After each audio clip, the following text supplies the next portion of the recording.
ஊத்தங்கரையில் அதிகபட்சமாக 50 சென்டிமீட்டர் மழை பதிவாகி இருக்கிறது. அண்மை செய்தியாக பார்க்கிறோம்.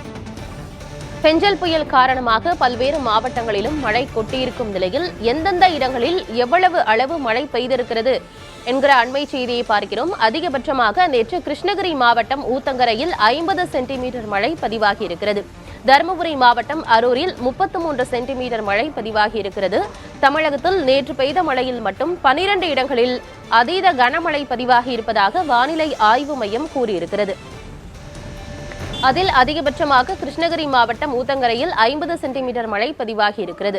கிருஷ்ணகிரி மாவட்டத்தில் நேற்று மாலை 4 மணியிலிருந்து தொடர்ந்து 14 மணி நேரம் இடைவிடாது மழை பெய்து வரும் நிலையில் ஊத்தங்கரையில் அதிகபட்சமான மழைப்பொழிவு பதிவாகி இருக்கிறது. 50 சென்டிமீட்டர் மழை பதிவாகி இருக்கிறது.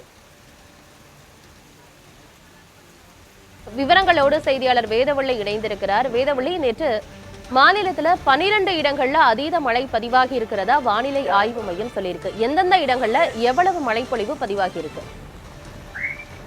ஆனந்தி, கிருஷ்ணகிரி தாலுகா அலுவலகம் ஊத்தங்கரைக்கு அருகே 50 சென்டிமீட்டர் மழை பதிவாகி இருக்கிறது. அதாவது 24 மணி நேரத்திற்குள்ளாகவே நமக்கு இந்த அளவுக்கு மழை பதிவாயிருக்கிறது.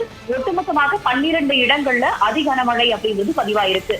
ஊத்தங்கரையில 50 சென்டிமீட்டர், தருமபுரி மாவட்டம் அரூர்ல 33 சென்டிமீட்டர், அதே போல கள்ளக்குறிச்சி மாவட்டத்துல 32 சென்டிமீட்டர், மாதம்பூண்டியில 30 சென்டிமீட்டர், வெங்கூர்ல 27 சென்டிமீட்டர், திருக்கோவிலூர்ல 26 சென்டிமீட்டர், ஜம்புக்குட்டப்பட்டியில 25 சென்டிமீட்டர் என்று பரவலாக ஒரு அதிகனமழை அப்படின்றது வடக்கு உள் மாவட்டங்கள்ல பதிவாகி இருக்கிறது.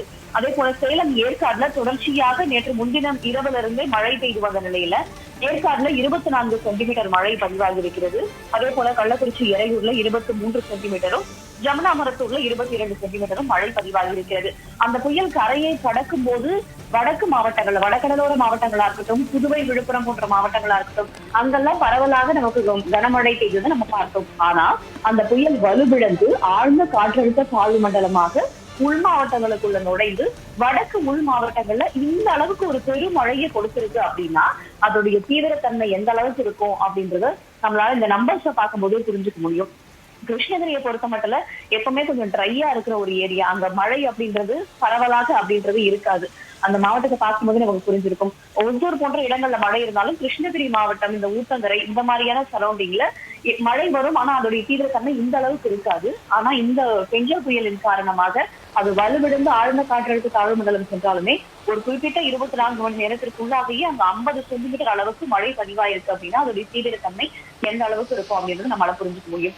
இப்ப பெஞ்சல் புயலை பொறுத்த வரைக்கும் அது ஆழ்ந்த காற்றழுத்த தாழ்வு மண்டலமாக இருந்தது காற்றழுத்த தாழ்வு மண்டலமாக வலுவிழந்து தொடர்ந்து அது நகர்ந்து கொண்டே இருக்கிறது. இதுல இன்னொரு முக்கியமாக குறிப்பிடப்பட வேண்டிய விஷயம் என்ன அப்படின்னா, அது வெளியில கடலோர மாவட்டங்கள்ல இருந்து உள் மாவட்டங்கள்ல மழையை கொடுத்து கேரளா, கர்நாடகா போன்ற அந்த மாநிலங்கள்லயும் மழையை கொடுக்க போகிறது வரும் நேரத்துல.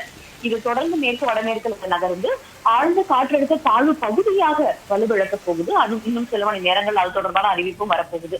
அந்த மிச்சம் இருக்கிற அந்த லோ பிரஷர் ஏரியா இருக்கு இல்லையா, ஆழ்ந்த காற்றழுத்த தாழ்வு பகுதியாக வலுவிழந்து மறுபடியும் காற்றழுத்த தாழ்வு பகுதியாக வலுவிழந்து அரபிக்கடல்ல போய் சேரப்போகுது. அரபிக்கடல்ல போய் சேரும் போது உங்களுக்கு கேரளா, கர்நாடகா போன்ற மாநிலங்களையும் இது மழையை கொடுப்பதற்கான வாய்ப்பு இருக்கிறது. அரபிக்கடல்ல சென்று சேர்ந்த பிறகு புல் எஃபெக்ட் ரெயின்ஸ் என்று சொல்லக்கூடிய காற்றை இந்த பக்கம் நமக்கு வங்கக்கடல்ல இருந்து காற்றை ஈர்க்கும் விளைவாக மீண்டும் நமக்கு மழை பெய்ய போகிறது. எங்கன்னா உள் மாவட்டங்களையும் சரி, சென்னை உள்ளிட்ட கடலோர மாவட்டங்களையும் சரி மழை வரப்போகிறது. இன்று இரவு அல்லது நாளைக்கு அந்த மழையை நம்ம எதிர்பார்க்கலாம். ஆனா தீவிரத்தன்மை இந்த அளவுக்கு அதிகமா இருக்காது. ஆனா மழை தொடர்வதற்கான வாய்ப்புகள் இருக்கின்றன. ஆனந்தி, விரிவான தகவல்களுக்கு நன்றி வேதவள்ளி.